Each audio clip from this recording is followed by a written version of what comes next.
and gentlemen, welcome back to Nerds of the Roundtable. I am Antonio Padilla. With me, as always, Cliff Miller. Swag is not with us today. He's doing swag stuff. He wanted to be here, but couldn't make it. For those of you who don't know, we normally record these on Fridays.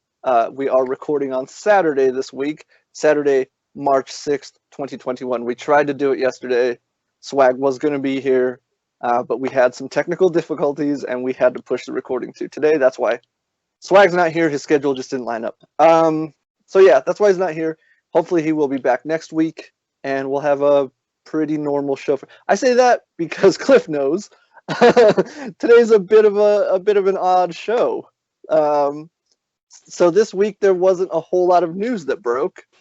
And for a minute there, I was considering just not doing a show this week, but there were things that did happen. The finale of WandaVision, and I did not want to deprive Cliff the opportunity to talk about it because I know how excited he gets about it. And I was like, I'm not going to rain on Cliff's parade.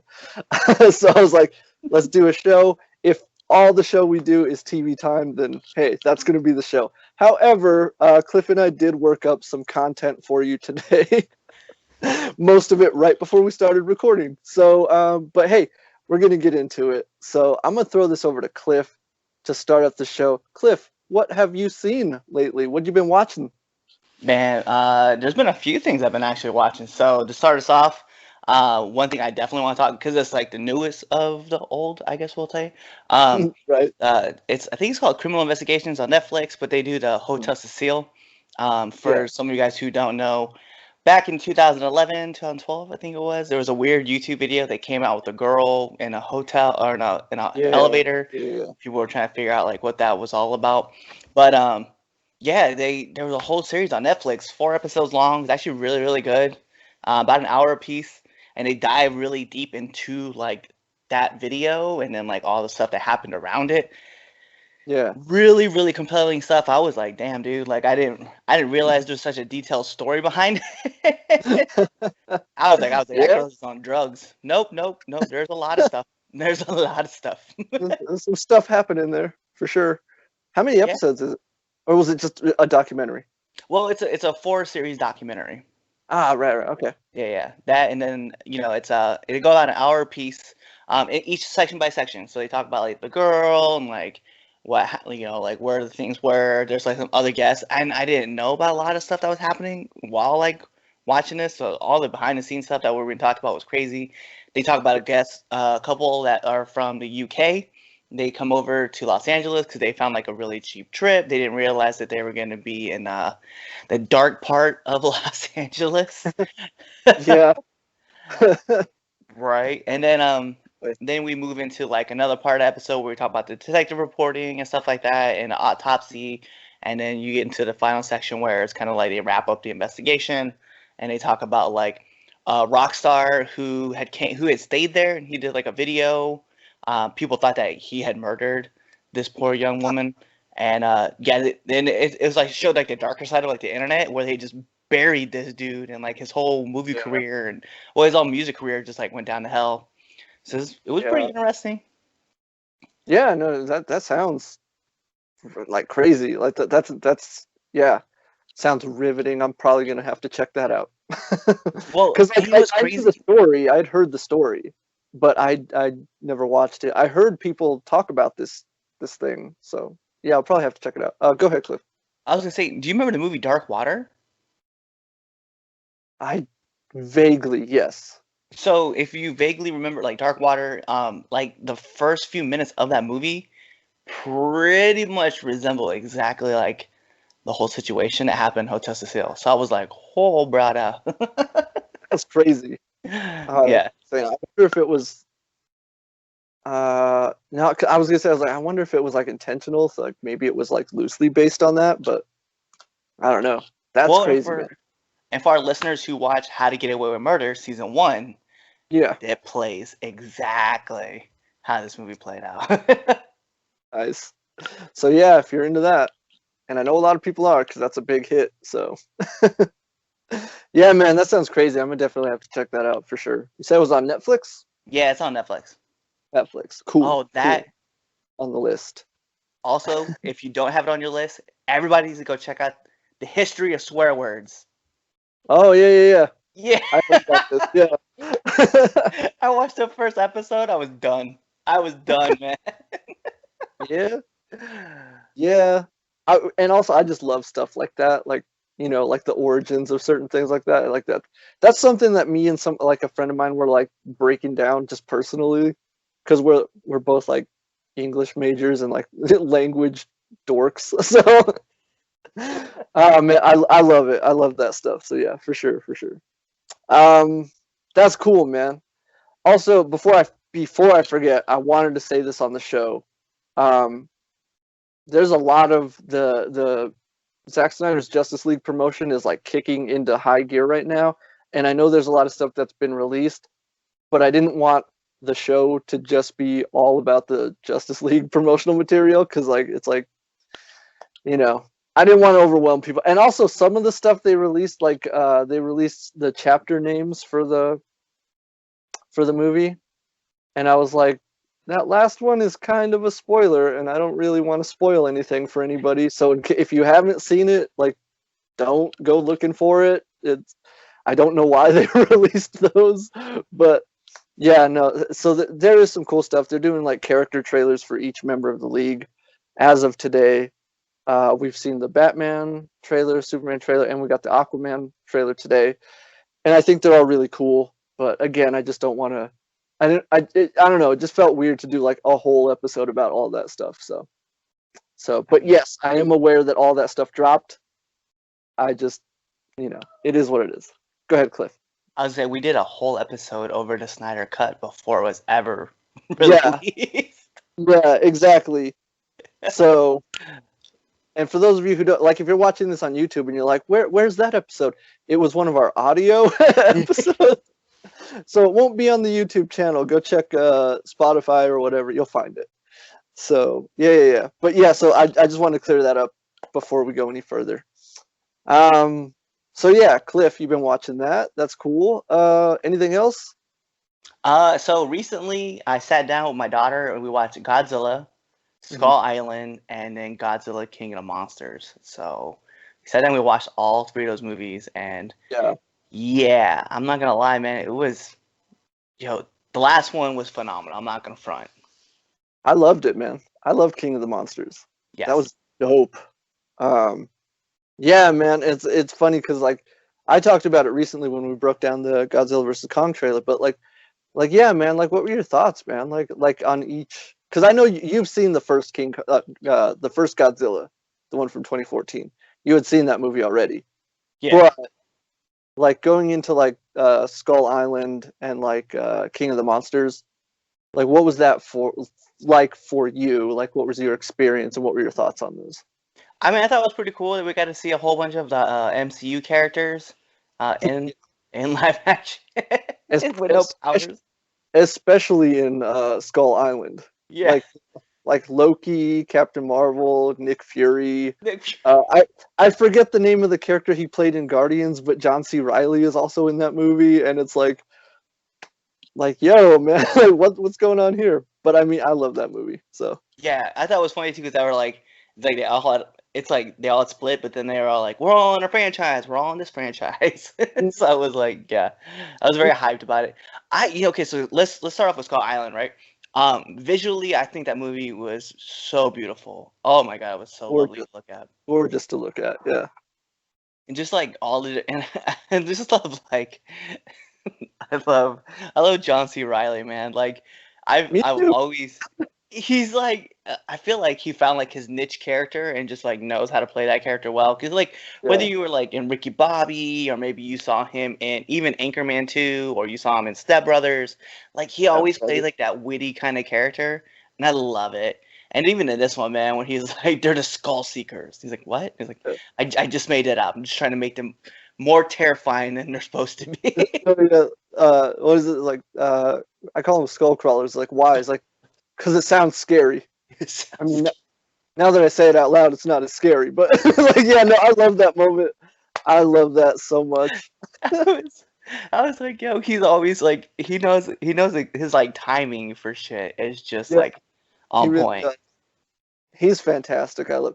Also, one of my favorite. Like now, I'm just talking about my favorite parts in that movie.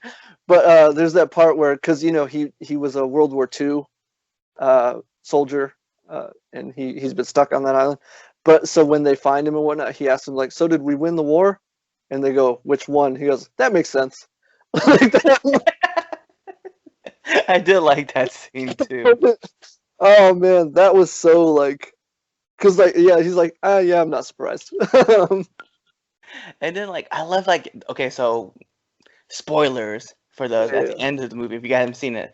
I love at the end where he's just chilling with a beer and a hot dog. He's just watching the game, and I was like, that's great. I love that. Yeah. I love that a lot.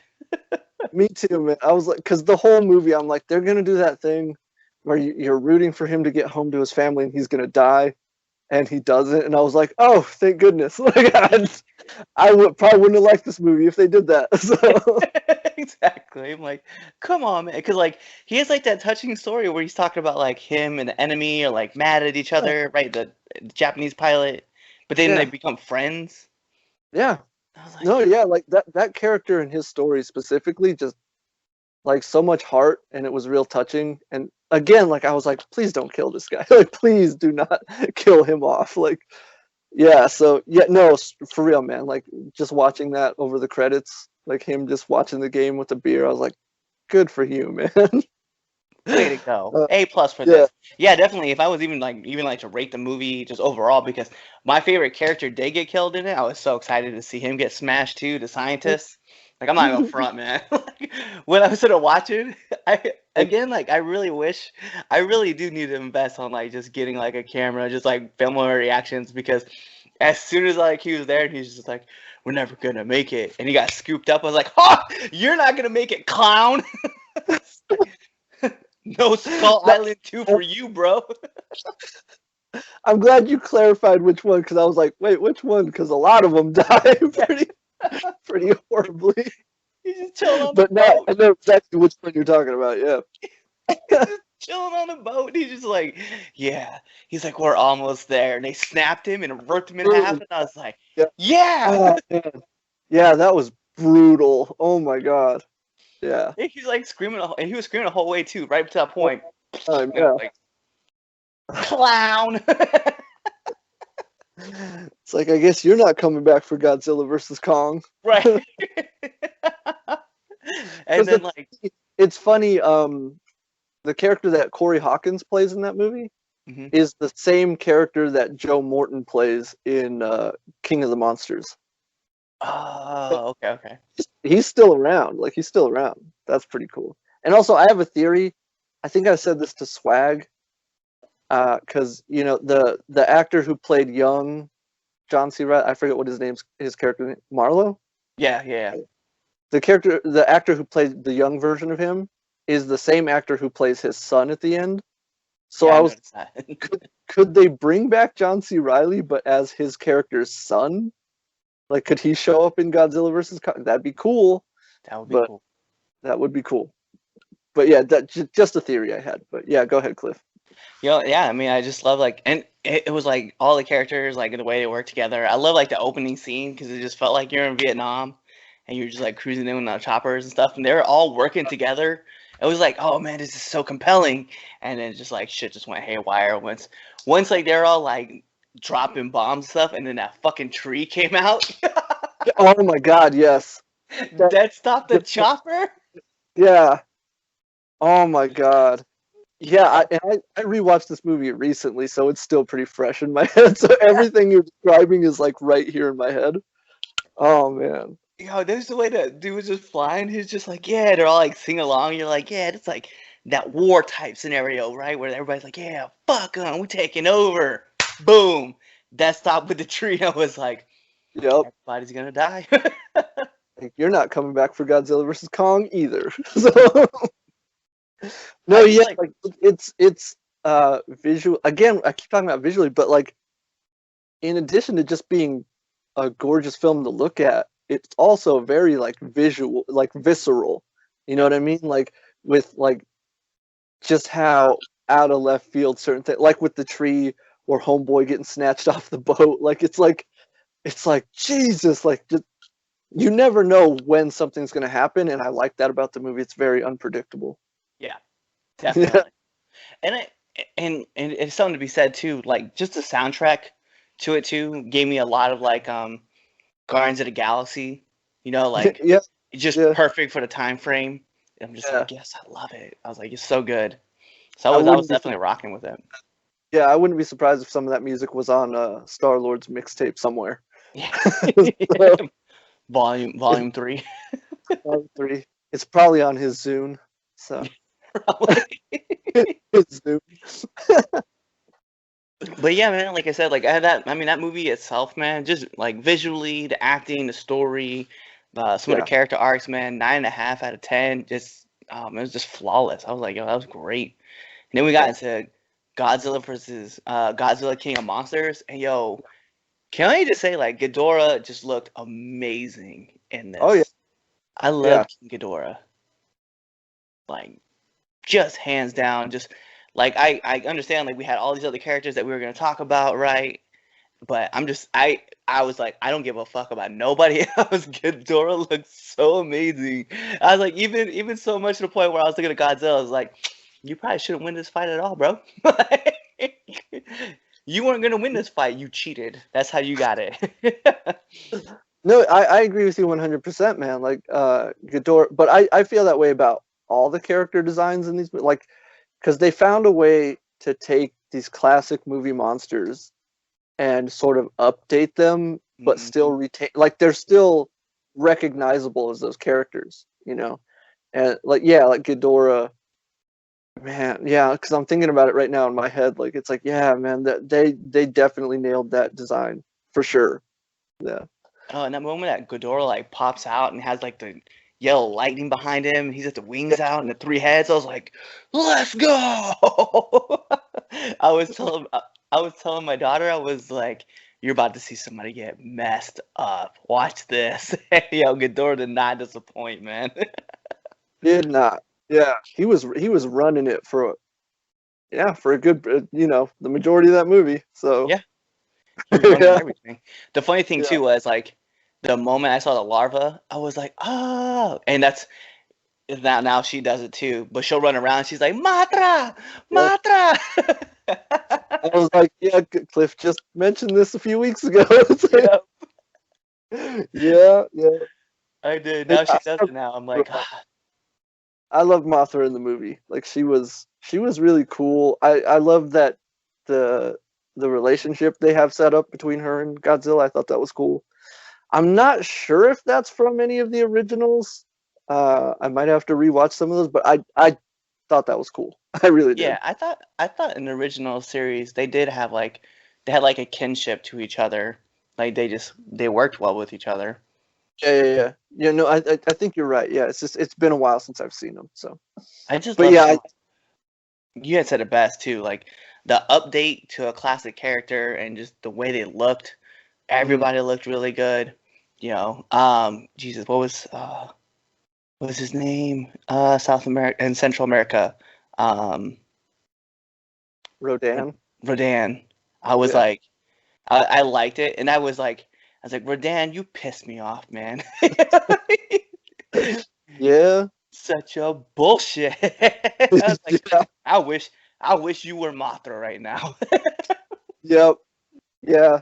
I felt that same way, bro. Like, Also, and I think we talked about this before, like, and I think you guys talked about it a lot, where there's just this beautiful blend between like we got all the monsters and like this little bit of story, but it was just like enough of a story to be like, all right, this is what the humans are doing on the side, but really we really focused more on like the monsters and the fights between them and like what was going on and like how everything was getting changed. It was really cool. I really appreciated it a lot. yeah. Like the way I said it was like I think Godzilla had uh, too much of the human stuff, which is it's fine. I still enjoy that movie. I think Kong struck the right balance Hmm. between like the human story and the monsters, and then this one was obviously more about the monsters than it was about the humans. But like I'm not complaining about that at Right. all. So yeah, no, I agree with you 100%. I think one thing I liked at the end too, man, was just like they just had like they gave you all the teases like right there at the end, and I I'm not gonna even front. I shed a tear when I was watching Mothra like just die. Yeah. I was like, Mothra. I'm not gonna lie, bro. That moment got me too. I was like, don't. I was just so I was I was messed like, up. not Mothra. No. I love, and But you know yeah, what? no, I love it. Go Very. ahead. I was gonna say this is a very underrated moment, but the moment where Ken, I forget what his character's name was, but Mhm. he was right next to Godzilla right before the Yeah, nuke yeah, went off, and he had that moment where he just like put his hand up and he was like, they just had like this kinship moment, and I was like, oh, and then the huge explosion. And you're like, he's not gonna be back, but he got his wish, and I was like, yeah. bro, I like that. He got that moment, and he essentially brought Godzilla back to life. It's like, yeah, no, that's a great moment. Like it tugs at the heartstrings. Yeah, that movie does that a lot of that and does it really well to the point where I was like legitimately pissed off when people have anything negative to say about the movie because it's like you guys just don't get it, and I just throw up my hands and I'm like I'm out of here. I thought Millie Bobby Brown did a really good job in that movie too, as well. Like, just like her Yeah. character, just like she herself is an incredible actress, but like her character wise, it was just like always hitting at the right note at the right time. Just knew exactly what the story needed and what her character was supposed to bring to it. So I felt like all around like the movie just like it just I don't know, man. It was just so great to see like everybody playing off each other really well, and then like right there at the end we got obviously the big wrap up, and I was like, yo, bro, I cannot wait for the end of this month. We only have a couple weeks. Yeah. Oh, we're so close, Cliff. No, yeah, I'm super hyped. But what would you rate King of the Monsters? Yeah, I'd probably get 9.5 as well. Nice. Yeah. Very nice. Yeah, yeah, yeah. I do. What was your rating on Godzilla, the first one? Okay, so I'll be fair, and I'm gonna give this. It's not gonna get a high rating. Probably like 7.5, 8. And reason being, yeah, 7.5. Reason being is because I remember when the movie came out originally. If Hmm. you waited, if you waited 2 weeks before, we had Yeah. Age of Ultron, so I couldn't bend my mind out of Quicksilver and Wanda were together. I was like, I can't unwrap this. Like I'm trying. No, no, yeah, your rating for that is the same that I would have. Like I enjoy that movie. I just feel like it's kind of slow in places, Mm, and like a lot of the human story, I'm just like I don't really care about any of this. Still, I still enjoy the movie, but yeah, it's probably a 7 for me as well.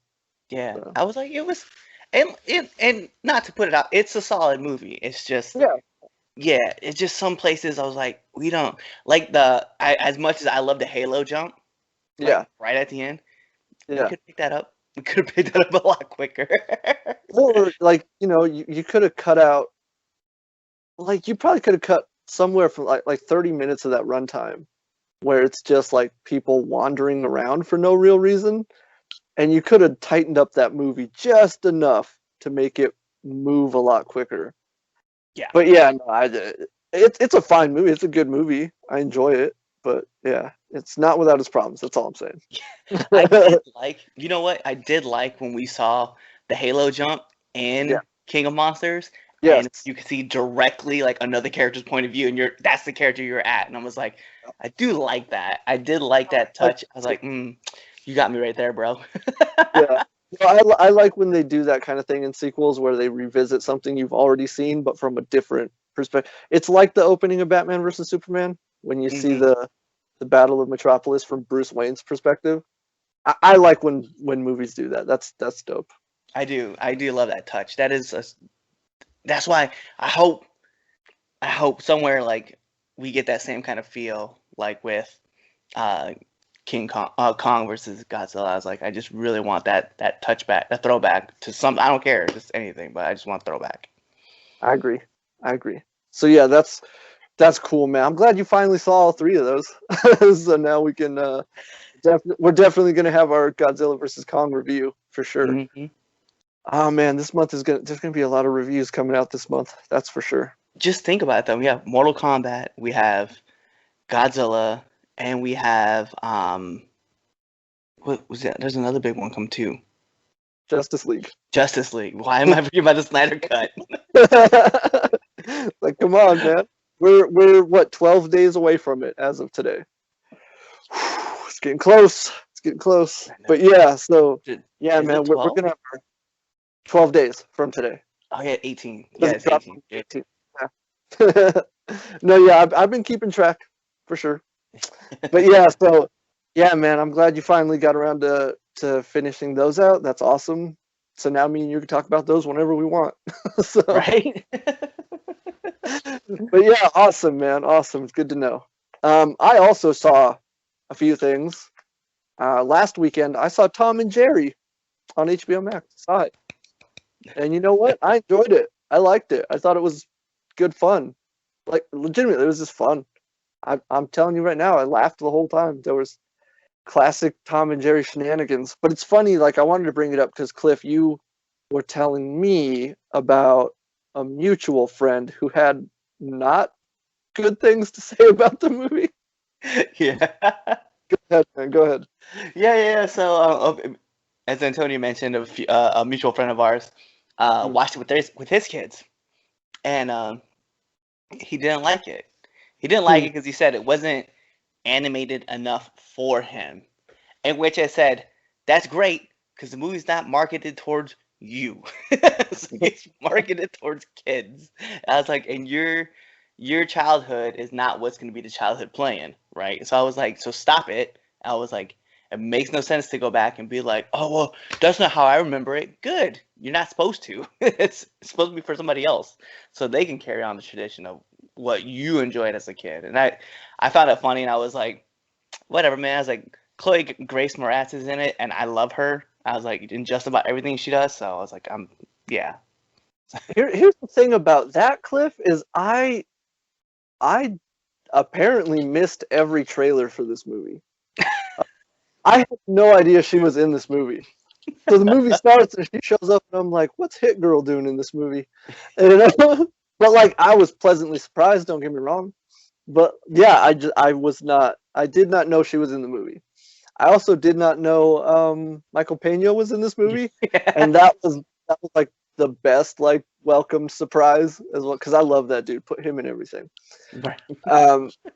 Yeah, so this movie, and like I'm gonna talk about, like I said this to you as well when you first told me that story.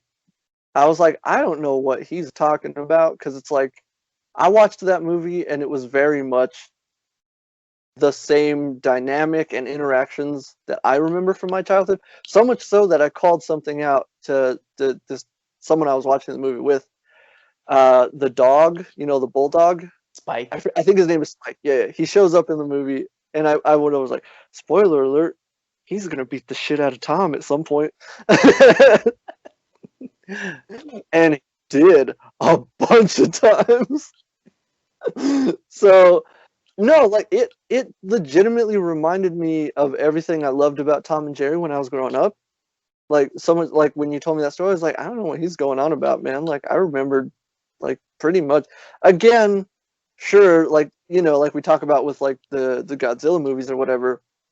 Yeah, there's like the human element. That's probably what he was talking about. Like, that's never really been a thing in the past.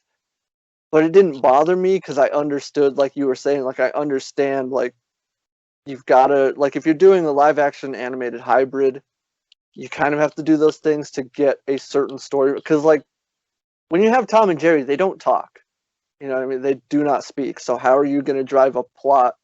And yes, they did that in the cartoons, but, like, those were, like, what, 10 minutes a pop? And the plot is literally just Tom is trying to catch Jerry. You know what I mean? Pretty simple, but it's effective when you just want to do slapstick comedy like that. And you can't really sustain a 90-minute movie like that, so you do need something or someone to move the plot, or to establish the plot and move it forward. And so, in that respect, I didn't mind it. I really didn't. Go ahead, Cliff. Go ahead. Yeah. I was like, and it's kind of like how people. It's weird because like we were talking about with Godzilla, right? Like the plot of Godzilla, right, is that he's going to take over as king of the monsters. Like legitimately, you could have erased everybody off the movie. It still would have driven the same way. It's just and maybe with the respect of like Ken dropping a nuke, but otherwise like the movie pretty much would have played out the same way. Like there just wouldn't be like the human element was very limited in there, and it's the same thing with Tom and Jerry. Is that's how it was supposed to be, but Yeah. you're right. Like the very limited interactions you're gonna get with the human, it's just only to be like, all right. So, because I know the premise of the movie, like they're in a hotel, obviously Yeah. Jerry's there, and then they hire a cat to get rid of Jerry. I'm glad that Spike is in the movie. I wish I want to know if well, don't tell me because I'm gonna watch the movie myself. I want to Oh, see if Tyke shows up because I love Tyke. Tyke's actually my favorite character from the Tom and Jerry franchise. I don't care what people have to say. That and the duck. What is the duck's name? Quacks. I can't remember. I don't remember the name of the duck. But I've yeah, those are my two favorites. yeah. No, like I said, man, like the movie, like it's like yeah, there's like the human plot and all that stuff, and it's like I get it, I don't mind it, it's fine. But aside from that, like I was like, just show me classic Tom and Jerry shenanigans, and I'll be good. And they Yeah. did. So much so, like there was one point where, and this might be a mild spoiler. There's a part where, like you just said, the plot is Tom is trying to get Jerry out of this hotel. He sets up a trap. And in classic Tom and Jerry fashion, it's this overly complicated like contraption. But as I was watching it, it's like, oh, okay, he sets off this, that goes up, that sets this thing off, it rolls down this, and I was like, this is literally the board game Mousetrap. And I was like, that made me love it so much more once I was like, holy, like he's playing Mousetrap. It was awesome. I loved it. So, no, I would probably like if I'm gonna rate this movie, I'd probably give it a 7.5 out of 10. You know, it's enjoyable. I liked it. I laughed. You know, it wasn't terrible. I didn't hate it. I thought it was good. So, sue me. You know what I mean? And I keep trying to tell people, I was like, if you go in with like these expectations of like your childhood Yeah. versus what's being marketed, you're gonna get disappointed. Like I told people straight up, I hated the live action Lion King. Hate it with a passion. I hate it. In fact, so much that it's a 5.5 on my scale. It's a shit movie. It made $1 billion, and guess what? Every kid that I've talked to about that movie They love loves it. it. Yeah. Yeah, I was just like, whatever. This shit was weird. Not not for me, bro. No, Yeah. yeah, and I think you're onto something there, especially with this movie. It's like because, like I said, I missed every trailer for the movie apparently, so I watched the movie not knowing what I was in for. I had no expectations. Like I said, I was like, just show me classic Tom and Jerry shenanigans, and I'll be good. And they did that. They gave that to me. So, yeah, I liked it. I liked the movie. Sue me, like I said. But yeah, so I enjoyed it. I will definitely give it a recommend. Cliff, I'd recommend it to you and your family as well. Like, definitely check it out. Good Facts. time. I also watched last night. I watched Coming to America, and again, I enjoyed it. You know, and I mean, like, I saw a lot of reactions on Twitter. I think most people enjoyed it. You know, I saw some not great reviews as well, but I mean, I totally enjoyed this movie. Again, like I unlike Tom and Jerry, I saw every trailer for this movie. You know, the original Coming to America, one of my all-time favorite movies. I quote it all the time. It's one of me and my dad's favorite movies. We watch that at least once a year whenever we're hanging out or whatever. One of our favorite comedies of all time. My dad quotes that movie endlessly as well.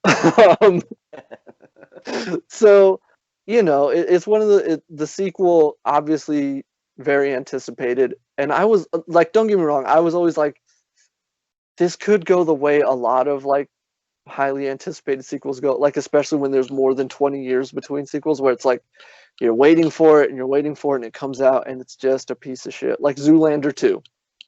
I gotta say it, I gotta say it, that movie sucked.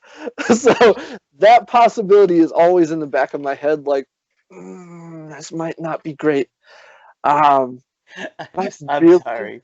I'm sorry, man. I'm just thinking to myself about how he made this school out of toothpicks. Sorry about Zoolander 2. Yeah, that's what happens when you make a building out of toothpicks and glue. yeah. Oh man. But I really enjoyed Coming to America. Cliff's still over there losing it. I got the show moving. I really enjoyed it. I thought the story. How do I say it? Like I'm this is not me like crapping on the story, but a lot of the story beats and like the twists I did see coming from like a mile away. However, that did not detract from my enjoyment of the movie. Like I laughed a lot during this movie as well. And yeah, there are a lot of callbacks to the original, like sure, but it's not overdone. You know, like they bring back certain characters that you saw in the first one, but they don't do the same jokes. Like that's what I appreciated. Like yeah, you see the Mighty Sharp guys, you see the Reverend, you see them again, but you know they're not doing the same jokes you saw the first time around. Um, but it is still good to see them and whatnot. And you know, surprisingly, more the majority of this movie takes place in Zamunda, which Nice. considering it's called Coming to America, you'd think it would take place mostly in America. It doesn't. It's like 75% of the movie is in Zamunda and 25% of it's in America. So that surprised me. Like for real. I was like, but not complaining at all. But yeah, no, I really enjoyed it. I thought Eddie Murphy, Arsenio, they were killing it. You know, it's nice to see Eddie Murphy like care and try again. You know, because there was a minute there in his career where he was just like, you could tell he was just doing stuff for the money, like for the paycheck, and that's always kind of depressing when people you admire start doing that. But like I like it genuinely felt like his heart was in this one again, and that was good. Also, I'm gonna bring it up. I tweeted it out immediately after I saw this movie, but Wesley Snipes, Wesley Snipes, Wesley Snipes, Wesley Snipes. That dude stole every scene he was in this movie, man. To the way he enters a room, the way he leaves a room, I was like, and everything in between was. This guy is infinitely watchable, and I know we talk about this all the time, Cliff. Whenever we talk about Wesley or any movie he's been in, I don't think people appreciate just how much of an actor this guy is. Like I know most people probably just associate him with Blade, and like for a while there he was kind of typecast as like your action guy now, you know? But the man is genuinely a phenomenal actor, and in case you forgot that, or maybe you didn't know that, watch this movie. Like he's legitimately funny, like in a way that Blade kind of only got to be a few times. You know what I mean? So, but like, he's just so good, man. And I feel like good for him, man. Like he deserves a comeback on the scale of like you know, like we talk about when Brendan Fraser got Doom Patrol, and we're like, good for him, man. Like that dude deserves it. Same thing with Wesley, man. Like that dude deserves all the recognition in the world, man. But I yeah, just like. I'll just go on and on about Wesley. Go ahead, Joe. Go Oh, ahead. I was generally gonna feed into this because I just love how his first movie was Expendables 2 when he came out of prison, Yeah, and they're like, "What'd you get locked up for?" And he's like, "Tax evasion." It's like, yeah. No, that's a funny joke. I I love like this. the joke. It's like because you're right. Like it's just something about Wesley Snipes. Like he just has like this cool, calm demeanor, but like everything he says has such a punch to it, and you're like, Yeah, I was like, and you get it. Like you get it right away. You're like, yeah, you could tell yeah, he's not bitter. yes. Also, like Wesley is so talented. Like he doesn't even have to say anything to get a laugh out of you. One of my favorite things, and again, like I know I'm bringing up Blade again, but Blade 2 specifically, after the big climactic fight and he kills Nomak, and it's like this big like emotional moment or whatnot, and then Blade just goes. Like, it makes me laugh every time. He doesn't have to say anything, just a simple like ugh. And I'm just like, God, this man, he's so talented, man. He's infinitely watchable. I was gonna He's say so because I loved him in Undisputed, and like Yeah. he like Oh, yes. it's just like right Yeah. there, like right there at the end when Ving Rhames, spoiler for those who've never seen this movie, Ving Rhames is in the movie too. But when Ving Rhames wins the heavyweight title, and they're like, "Hey yo, he just won the title. They say he's an undisputed heavyweight champ," and he just like takes a toothpick out and he's like, and like the movie ends, and you're like, "Yeah, good for you, get it done." Yeah, exactly. That's what I'm talking about. He doesn't even have to say anything. Like, he's so good. And again, like it's like I know that about Wesley, but like just watching him do his thing, it just like it energizes me just talking about it. Like that's how good he is. He's so good. Like if nothing else, watch the movie just for him. Like and again, I enjoyed the movie. I liked it. I'd probably give it a 8 out of 5, whereas the original is obviously a 10 out of 5, 10 out of 10. Yeah. 8 out of 10 for the sequel. I liked it. It was good. But Also, yeah, for those, if you're looking for more recommendation on Wesley Snipes movies and you want to see like a contrast in characters, like you can watch Blade and you'll get one set of characters, or you can watch Tu Wong Fu, Thanks for Everything. yes. Yes. If you want to see just how versatile an actor Wesley Snipes is, yeah, watch Tu Wong Fu. that is, yeah. I remember watching that movie when I was a kid and just being surprised that was Wesley Snipes. Or, like I always bring up, watch Demolition Man. Oh my God, yes. So good. Again, he steals every scene he's in that movie. So good. I know what you remind me of now. You remind me of an evil Mr. Rogers. Or my favorite, his delivery on when the guy's like, "Sir, what seems to be your boggle?" My boggle? I love it. So good. But yes, check it out. So yeah, that's what I saw. Good times. Good times. I love it. All right. So that's what me and Cliff have been watching recently. In addition to, like I said, we're gonna do TV time, obviously. But before we get to that, we're gonna bring back hashtag fake nerd news. Because we do have some stuff to debunk and maybe shake some of you out of But Cliff, since you kind of brought this to me, go ahead, lead off, man. What the people out there is not true? Yeah, so again, and we've talked about set publication, and we're not going to mention them again. If you guys want to find out who we're talking about, go back to any episode where we talk about fake nerd news, and that we've actually mentioned who they are. Yeah. But once again, we saw reportedly that Robert Downey Jr. wants Iron Man to interact with Deadpool, and I say reportedly because that's like the best way to get around like anything. Yeah. Like at all. It was like, yeah. But because then if it doesn't happen, you're like, well, we said reportedly. Like, no. You misled. You guys were misleading people on purpose to get clicks. That's what you were doing. But yeah, so once again, set publication said, that Robert Downey Jr. was looking forward to having Tony Stark interact with Deadpool. We know that's not true. It's just it's crazy that people keep, because like the thing is, and what irritates me is that it's a bunch of my friends on Facebook. They keep sharing this. I'm like, I tell them, I'm like, dude, anytime this website says anything, just ignore it. Just let it go, because it's not cool. To you, yeah. Because I see it on Twitter all the time. People keep like tweeting their articles, and it'll like catch me before I see where it's coming from. I'll be like, oh shit, and then I see the name of the website, and I'm like, oh, get out of here with that! Like, why are people still like listening to them? Like, this is so stupid. Yeah, it irritates me as well, Cliff. Yeah, I was like, yo, that's so dumb. I was like, get out of here with that.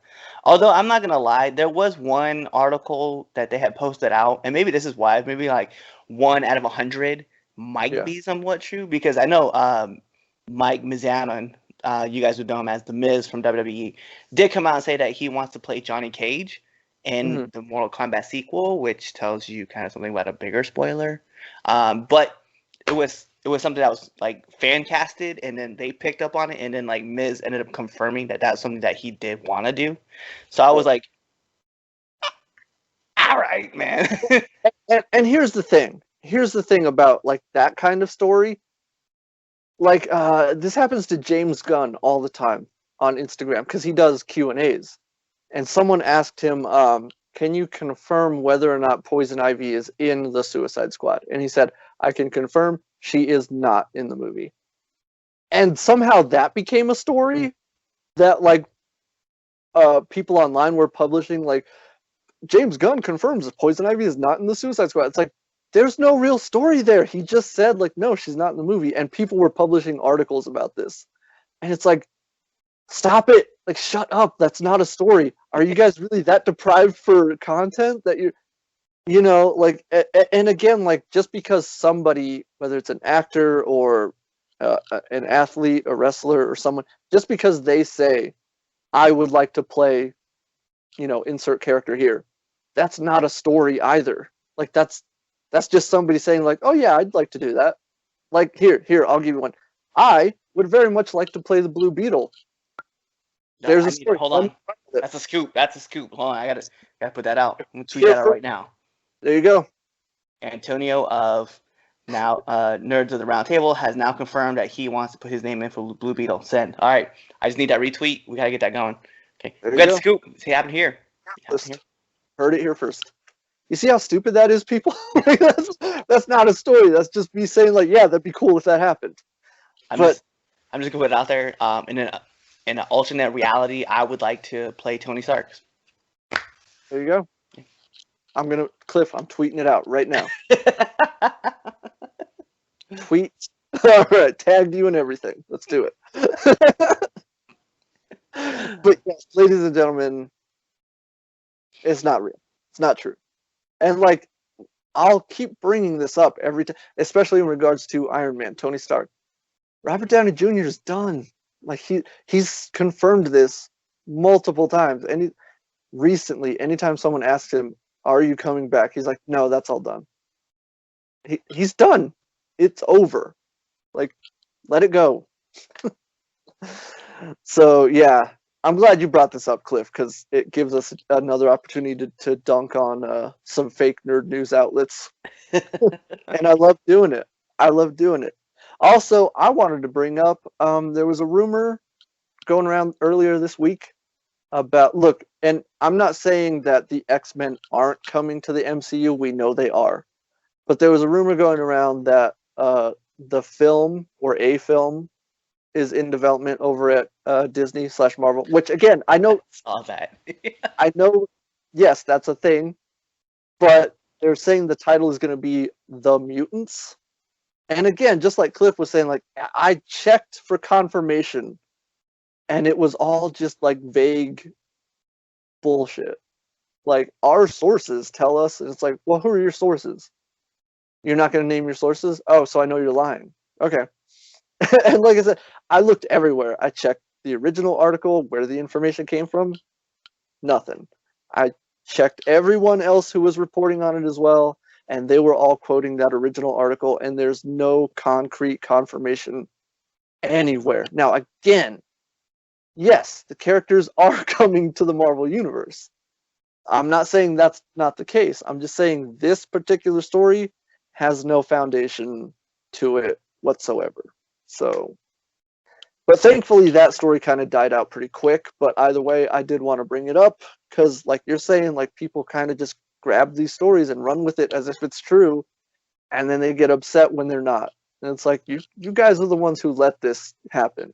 So, and you've got guys like me and Cliff who are trying to tell you stop believing everything you read online because that's why you get so upset when those things turn out to not be true. So, Listen, y'all, we got this covered. Here, I'll do you one better, Cliff. We got this covered.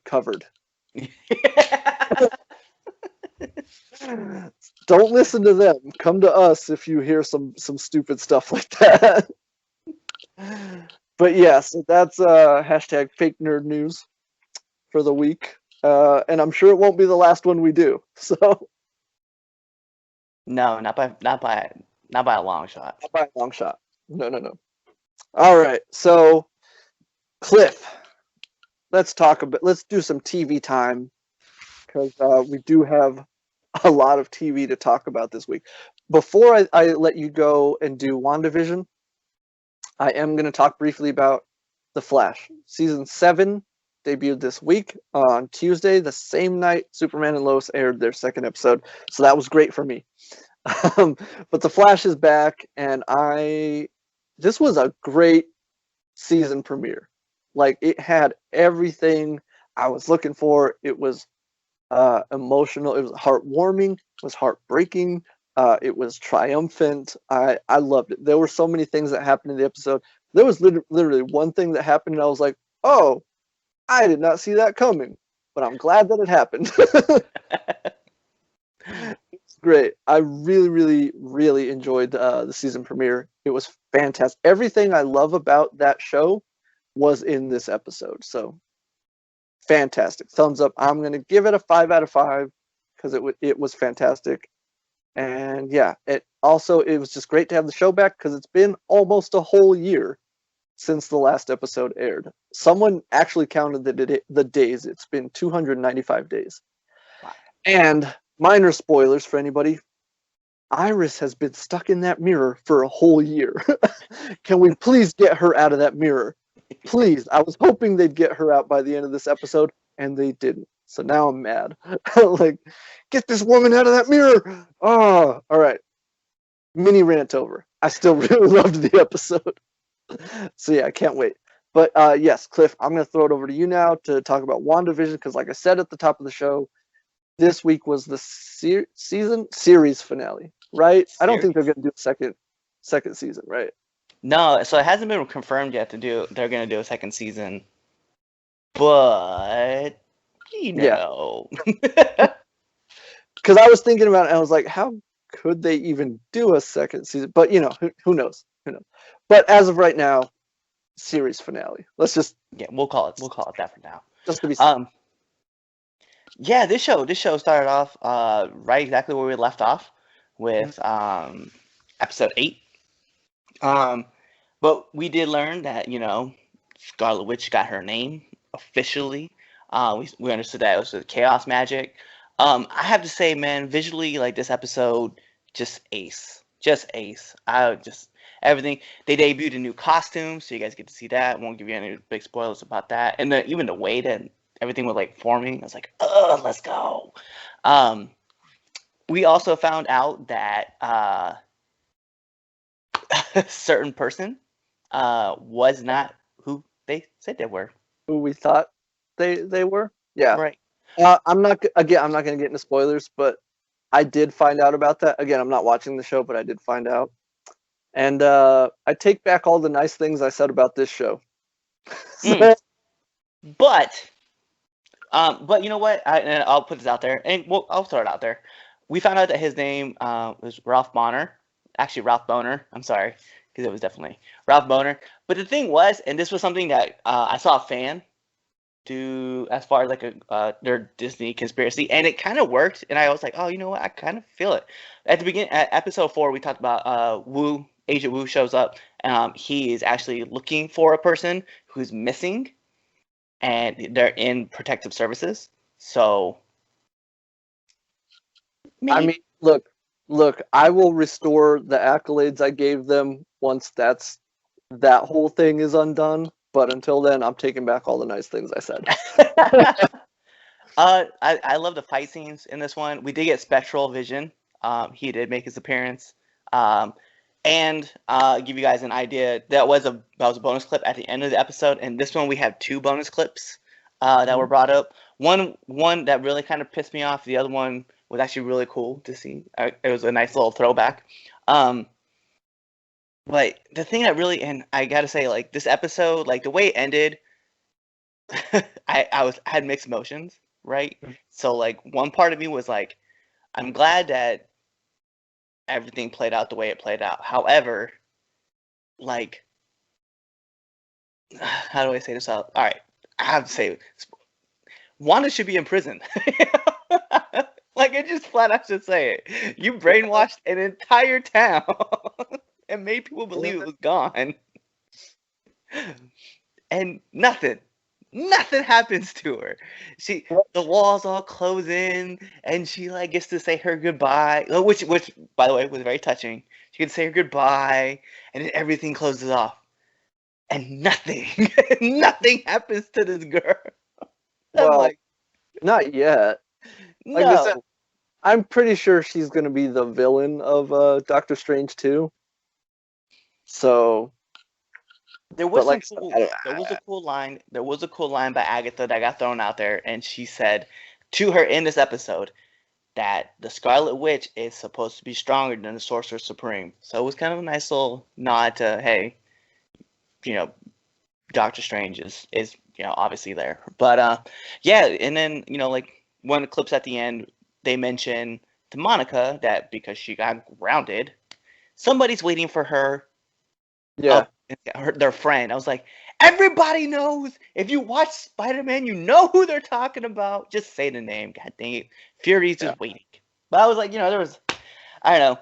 I thought as far as like a season finale, it made me feel like Harley Quinn season 1. Like at the end, I was just like, there's a lot left to be. There's a lot there that we're just not answering, and I'm just kind of like, maybe they're gonna throw it back to maybe they'll throw it into like another episode where we'll get that throwback, but I'm just like, now I'm just kind of like, guess I'll just wait till, in 2 weeks when Falcon and Winter Soldier come out, and we'll see what happens. Yeah. Yeah. And honestly, I'm probably going to watch that show. So we'll be able to talk about it. No, like I said, like I'm far more interested in that. So yeah. But yeah, so what would you rate the finale, Cliff? Put it on a scale of 10. Maybe like 7.5. Like I said, there's got to be consequences. Look, fair enough. Fair enough. I'm not going to argue, especially because I don't watch the show, so I can't really argue one way or the other. So there you go, ladies and gentlemen. Apparently, Cliff not too satisfied with the finale, but we'll see where it goes from here. Yeah. So thanks, Cliff. Thanks for keeping us up to date on that. Let's talk. Let's talk about it. Let's get into it. We got a new episode of Superman and Lois this week, and look, man.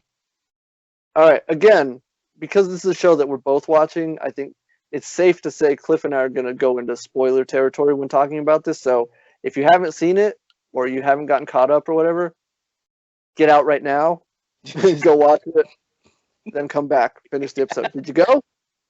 All right, cool. Welcome back. Let's talk about it, Cliff. How did you feel about this episode? Episode 2, Heritage. What did you think about it? All right. Can we just address the elephant in the room right away? Go ahead.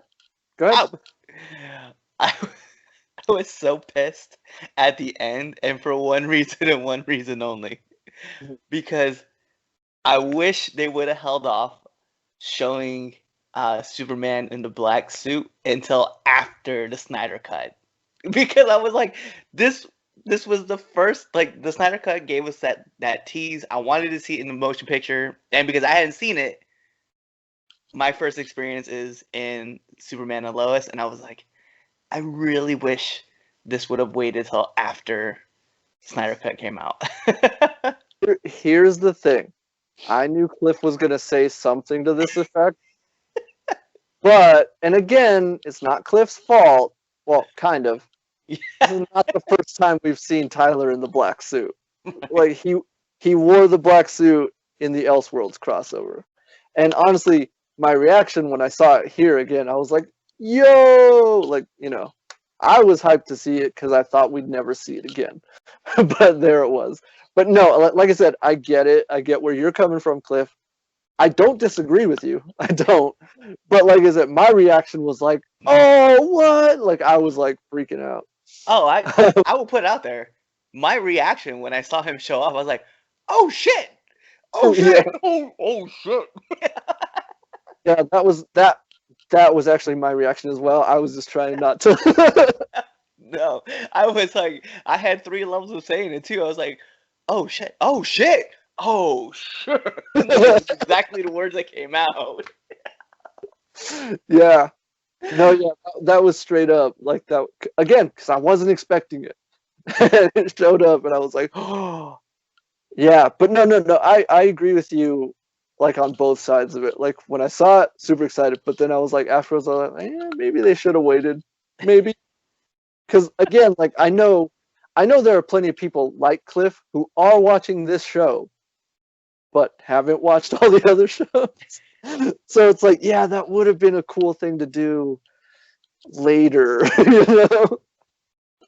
I'm not even gonna front though, because like mind you, and for everybody who's watching, I watch these shows at like 7 in the morning in the parking lot of a grocery stores. I don't know which one whatever one I'm watching it at, but this one just happened to be at the Walmart, and the people around me just hearing me just go off. It's like I can just imagine like, what's wrong with this guy? What is he watching that he's like so into? I'm like legitimately this close to actually just buying a GoPro, mailing it to Cliff so he can just mount it in his car and catch all his reactions. Cliff, that's content we could be posting on this channel. Like, I just want to see people's reactions because, like, I don't obviously I'm not paying attention to them because I'm locked into a show and I'm just like, what is going yeah, on with this? And then like, oh my god, man! Like every single time, it always happens at the point where like there's cars everywhere around me, and oh like yeah, even with WandaVision, right? Like right towards the end, um, there's like this part, and I just saw like Scarlet Witch and obviously Agatha were like facing each other, and then like giant like symbols start popping up. I was like, oh shit though.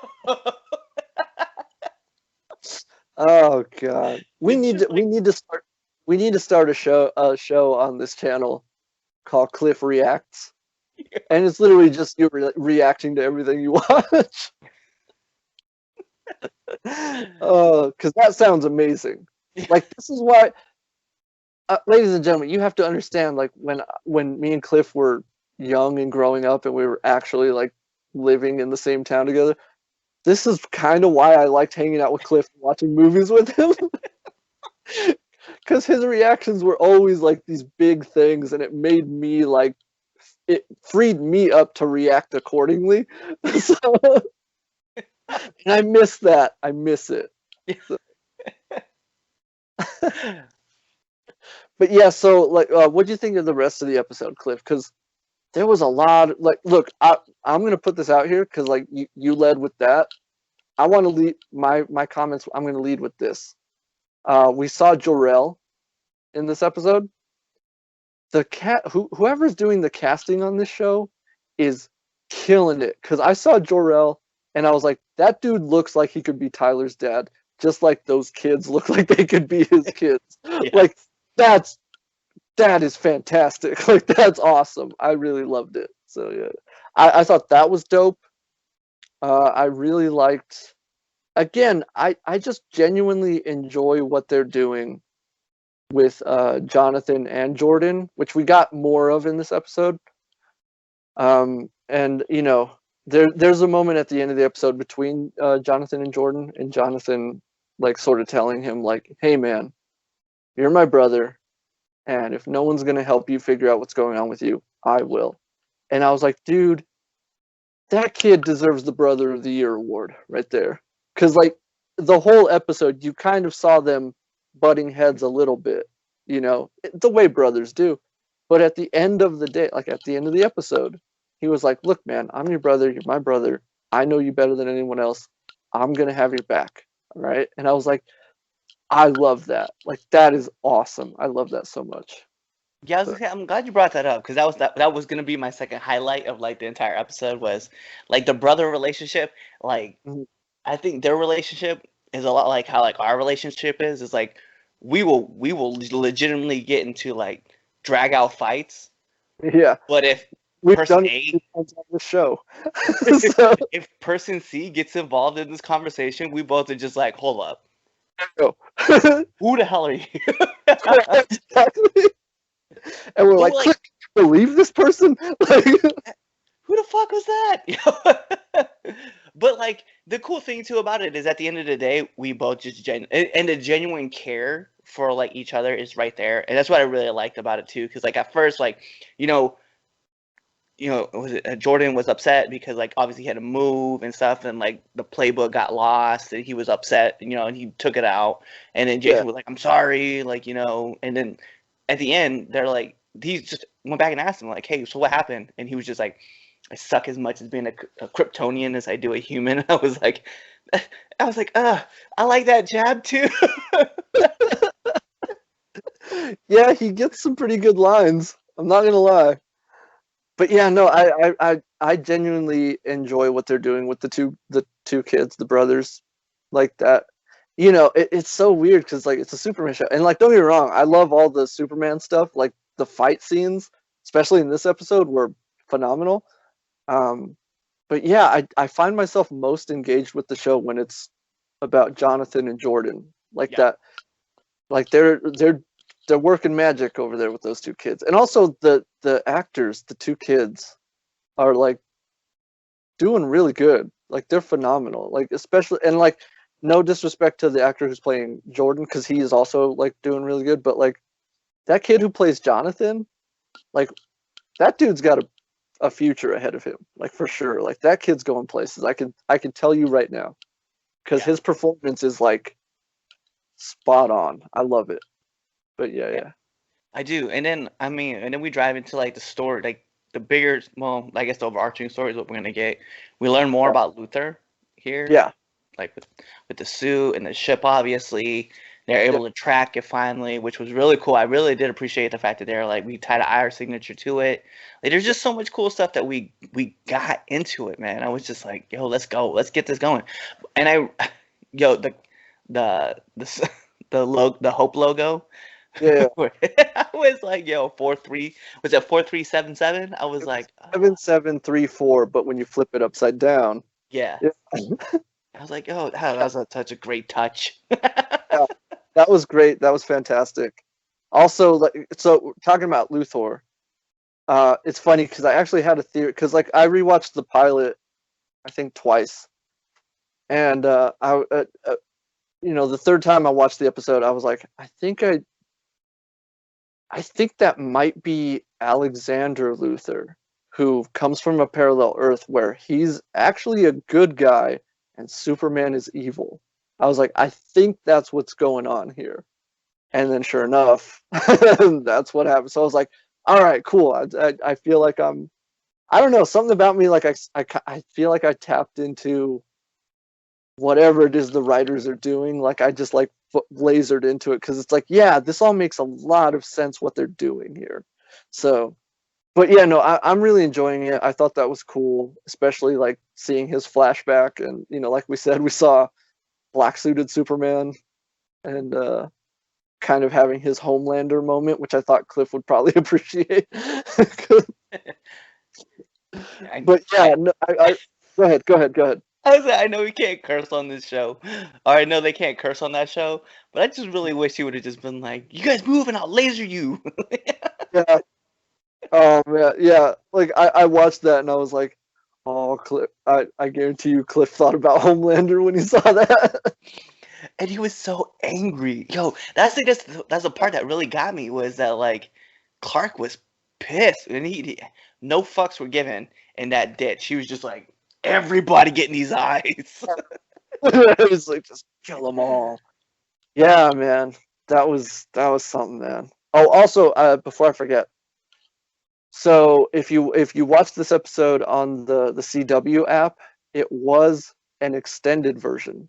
This was not the same as the broadcast version, which I didn't find out until it was actually on the app. And they confirmed, I think the day after, that every episode will be extended on the app. So that's pretty cool. Also, after I read that, I watched the episode again on the app, and I noticed every time there's a commercial break, like it breaks for the commercial, but when it comes back, it doesn't do the thing that most TV shows do, where it's like, all right, we're gonna rewind like 3 seconds and then move forward. Like when it breaks and it comes back, like you could literally just cut out the commercial breaks and it's like seamless. And I'm pretty sure that that's on purpose. Like when this show is on like HBO Max or whatever, like you'll be able to watch the episodes uninterrupted, and that's pretty cool. So just something I wanted to point out in case anybody else didn't know or notice. I thought that's pretty cool. I also really loved Lois in this episode, like specifically this episode, because she had a lot to do, like confronting Morgan Edge, which, by the way, apparently Crisis made Morgan Edge English, which you know, I talked about it a little bit before the show came back, but like certain characters were recast, and if that bothered you, it's like just chalk that up to Crisis changed it. Like General Lane was recast. I knew Morgan Edge was recast. He was previously played by Adrian Pastar on Supergirl, who Cliff and I spoke about that like when we first started this podcast, because we were like, we love that guy and that's fantastic casting. I'm not gonna lie, I am disappointed he didn't come back, but I understand. But like I said, like I was like, oh, so he's English now. That's cool. It's like whatever. But I loved Lois. I loved the way she like confronted it. There was that really great moment where they're at the town hall and she straight up like calls him out, and you see John and Jordan just like, oh God, Mom. Their reaction was so priceless. Because they're both just like, oh, what are you doing, Mom? We just moved here. I love it. I love that. I also loved the moment at the end where, again, we're in spoiler territory, but I love that she quit, and I love how she did it.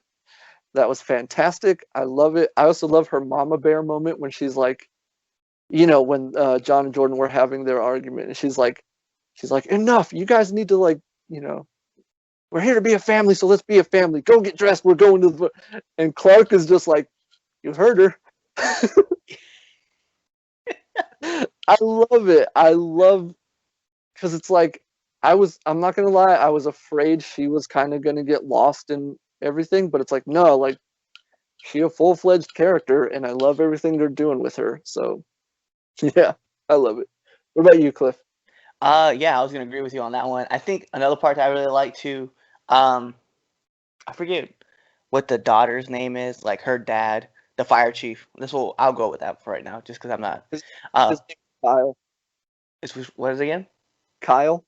Oh, okay. So see, I can't forget that now because Reese. So Kyle, Yeah. he was like, he was doing his own investigation too into what Lois had said, and he's like, Yeah.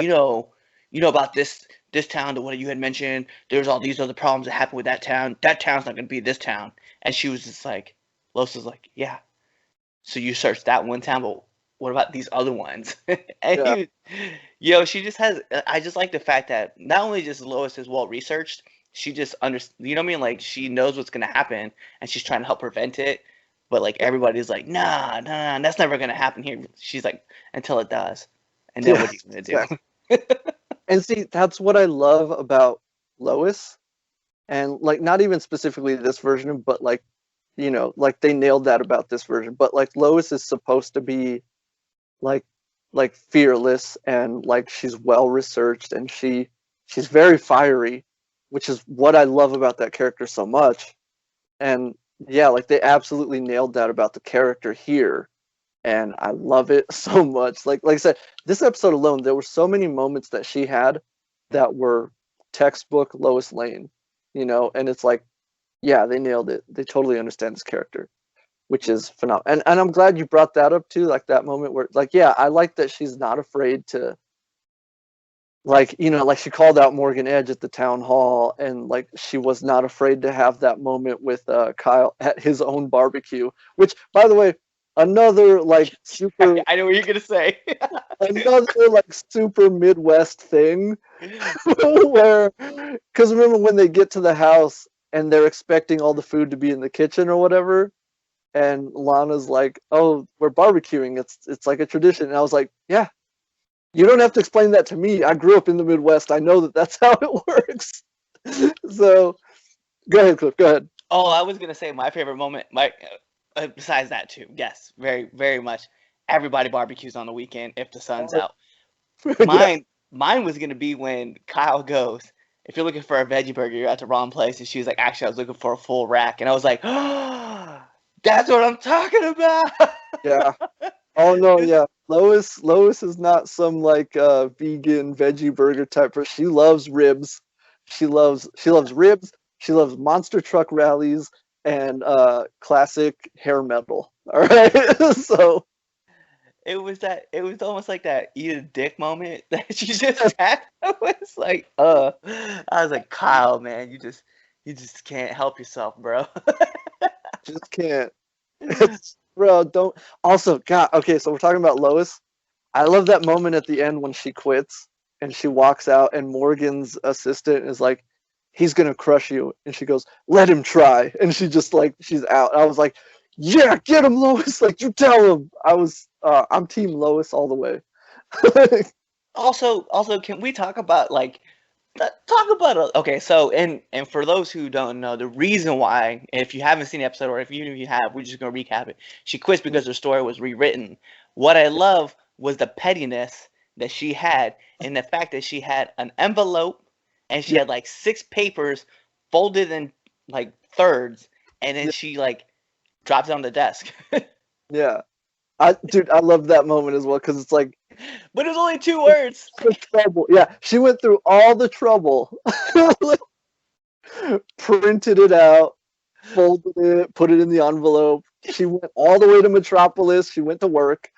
Like, no, I love that. I love that. Again, that's classic Lois Lane right there, and I And love it. just the thud, it was like, 2.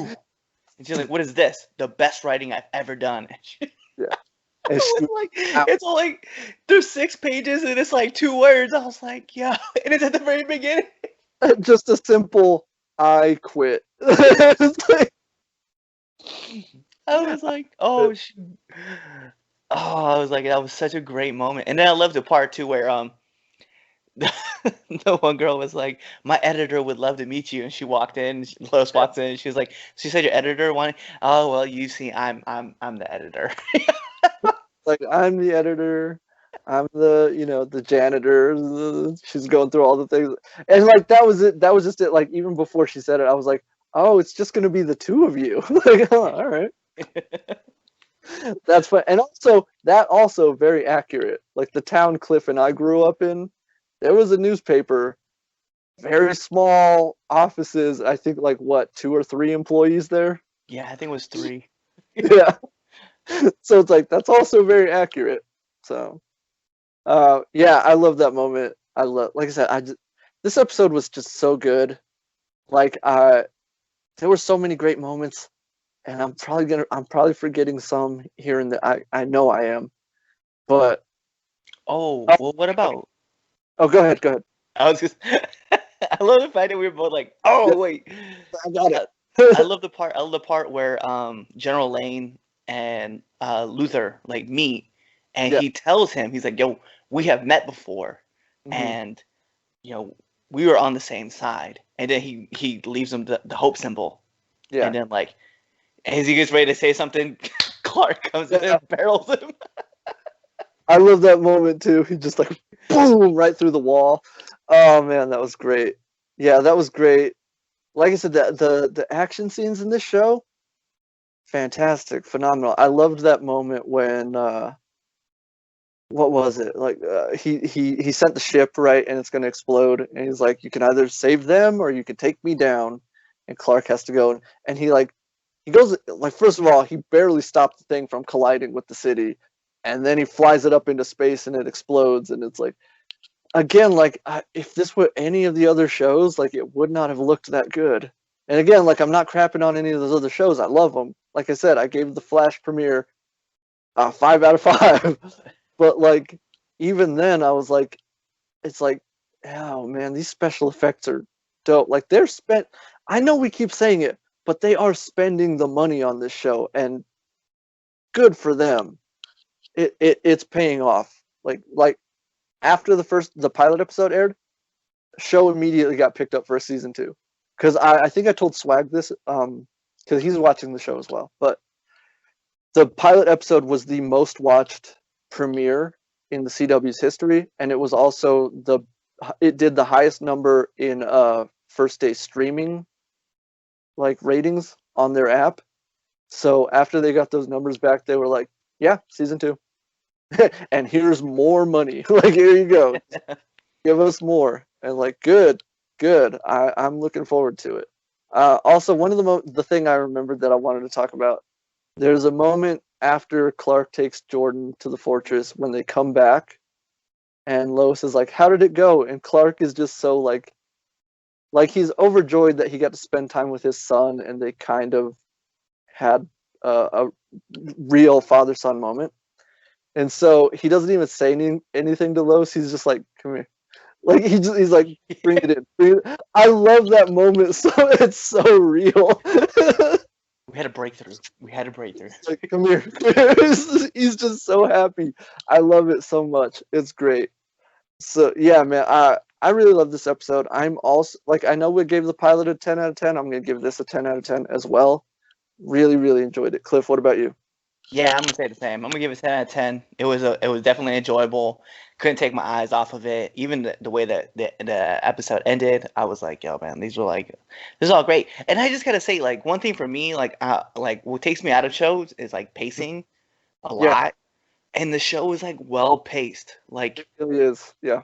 Doesn't feel rushed. Everything feels like it's in place for a reason. And then even if you don't get that reason just yet, like, it's either the next scene, or the scene right after, you're gonna get like the answer to whatever you were looking for before. So definitely much appreciated what they're putting into the work with this series. Yeah, straight up. I'm glad you mentioned that, because yes, you definitely hit the nail on the head with that. Pacing on this show is on point for sure. But yeah, so there it is, ladies and gentlemen. We're loving the show. If you're not watching it, do yourself a favor, go check it out. It's phenomenal, fantastic. And if you are watching it, leave a comment down below. Let us know what you think of the show. You know, we'd love to hear it. So yeah, that's gonna do it for us. Hey, Cliff, we managed to fill out a whole show. Yeah. There it is. We did it, ladies and gentlemen. We did it. So yeah, ladies and gentlemen, that's gonna do it for us this week. Again, Swag should be back with us next week, so look forward to that. I'm still gonna tell you to go check out his YouTube channel, Mr. Swagtastic on YouTube. Go give him a look. It's a good time. He's creating content for it right now, which is why he can't be with us. So there you go, ladies and gentlemen. Go check him out. Cliff, let everybody know where they can find you. And we just keep it simple. You guys just go to linktree.com/the_reddog85, which has everything. And I'm pretty sure I had just had someone legitimately, a fan, go from just being like a regular fan to a super fan, because also like my YouTube channel, I saw nerds were being talked about. Now Engineering was being talked about. The 3 Count Podcast was being talked about. Both my TikToks, I have a channel called The Clapper, which is it's another social media app. Yeah. Also, I just saw one person was like, "Oh, I really like this content with this. Oh, I didn't know he talks about nerd stuff. Oh, I didn't know he talks about that." So like, all of a sudden I got all these messages back like, "Oh, you're in the gym and we talk about nerds and we talk about wrestling." I'm like, "Yeah, bro, and video games." Like, hang around, you see some fun stuff. And see, that's what I love about you, Cliff. Like, you're not just one thing. You are all the things in one package. That's what I love about you, man. But yes, ladies and gentlemen, go show him all the love on all his social medias. And again, like, don't neglect Cliff's YouTube channel. It's pretty good stuff over there as well. So definitely go check him out. But yeah, and so I'm Antonio Padilla. You can find me on social media. I didn't even set up my link tree, which I'm gonna have to do. I know I said I was gonna do it after the last episode, but here we are. You can find me. It's either at Tron Pilgrim or at Tron Pilgrim 87. You will know which one is me. You can like Nerds of the Roundtable on Facebook, facebook.com/Real Nerds of the Roundtable. You can follow us on Twitter at RealNerds_. And of course, find us right here on YouTube. Leave a comment. Hit that subscribe button. leave a like rating, helps us out a lot, and it doesn't cost you a thing. So, and again, share these videos with your friends or your family if you think they'll enjoy them. It really helps us out a lot, and it doesn't cost you anything. So, yeah, and you can find us on anchor.fm/nerds, Spotify, Google Podcasts, Apple Podcasts, everywhere podcasts are available. And yeah, that's going to do it for us this week, ladies and gentlemen. Join us next time. Same nerd time, same nerd channel. Good night, folks. Swag, cue the outro.